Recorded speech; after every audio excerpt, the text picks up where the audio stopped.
أعوذ بالله من الشيطان الرجيم بسم الله الرحمن الرحيم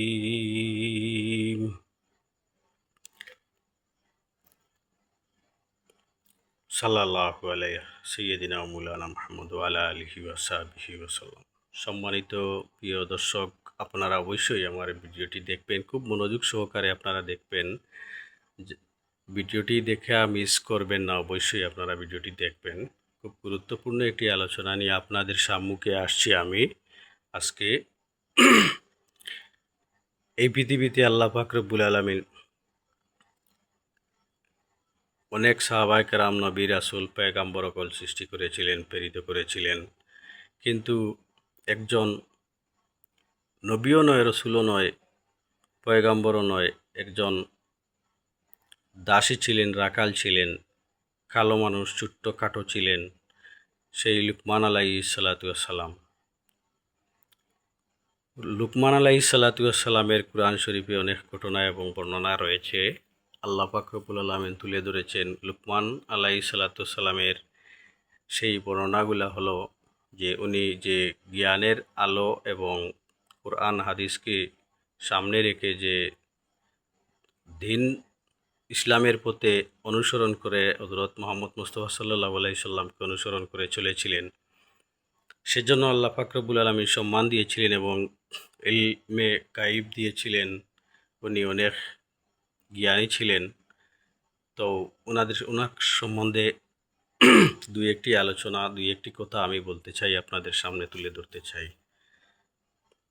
তো বাসা ছিল লুকমান আলাইহিস সালাতু ওয়াস সালামের মালিক যে ছিল,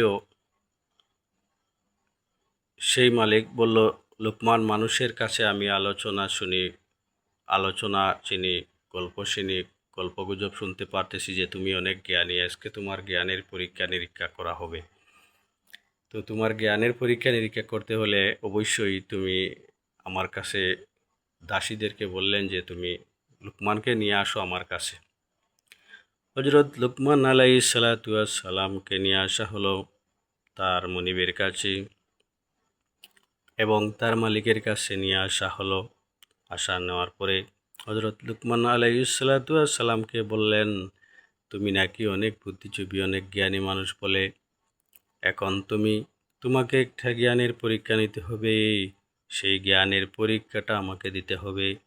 সেই জ্ঞানের পরীক্ষা দেওয়ার জন্য আমি তোমাকে বললাম, একটি কাশি আমি তোমাকে দিয়ে দিলাম। সেই কাশিটির গুরুত্বপূর্ণ কোন টুকরাটি তার ভিতরে রয়েছে, তুমি নিয়ে আসো। হযরত লুকমান আলাইহিস সালাতু ওয়াস সালাম সেই ছাগলটি নিয়ে জবাই করে তার দিল, যেটাকে বলা হয় দিল, সেই দিলটাকে নিয়ে আসলেন। এসে তার মালিকের কাছে নিয়ে উপস্থিত হলেন এবং বললেন, এই নেকা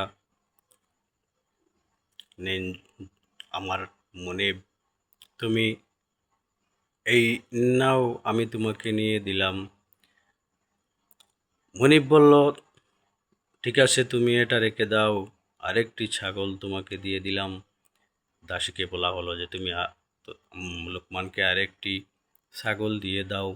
এই ছাগল দেওয়ার পরে লুকমান আলাইহিস সালাতু ওয়াস সালামকে বলা হলো, তুমি এই ছাগলটির বিশেষ একটি বস্ত্র, দামি যে অংশটি আছে, সেই দামি অঙ্গটি তুমি নিয়ে আসো।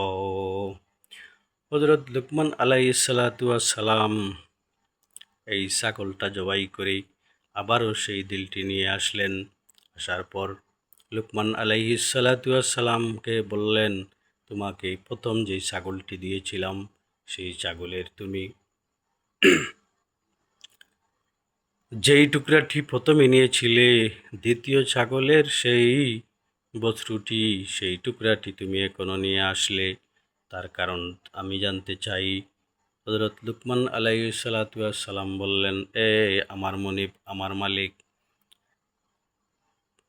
এই ছাগলের ভিতরে মানুষের ভিতরে সবচাইতে দামি জিনিস হলো মানুষের কলব। সেই মানুষের কলবটি যদি নষ্ট হয়ে যায় তাহলে পুরা দেহটি নষ্ট হয়ে যায়। আর যদি সেই দেহটির ভিতরে সেই টুকরাটি ভালো থাকে তাহলে পুরা দেহটিই ভালো থাকে এবং দেহটির মাধ্যমে প্রতিনিয়ত কাজ করতে থাকে মানুষের অন্তর, সেই দিল। সেই দিলটি যদি আল্লাহওয়ালা হয়ে যায় তাহলে আর সে আজিম পর্যন্ত আল্লাহকে দেখতে পায় এবং তার রসুলের অনুসরণ করলে দামি হয়ে যায়। আর দামি হলে সেই মানুষটিও দামি হয়ে যায়। তারপর থেকে সেই মালিক, সেই মুনিব হযরত লুকমান আলাইহিস সালাতু আসসালাম তার পরীক্ষায় পাশ করে দিলেন। পাশ করার পরে তাকে বললেন, তুমি আজ থেকে তুমি আর আমার এখানে চাকরি করতে হবে না, তোমাকে আমি আজ থেকে মুক্তি করে দিলাম। কেমন লাগলো আপনারা সবাই আমাকে একটু কমেন্ট এবং সাবস্ক্রাইব করে জানাবেন। ধন্যবাদ সবাইকে।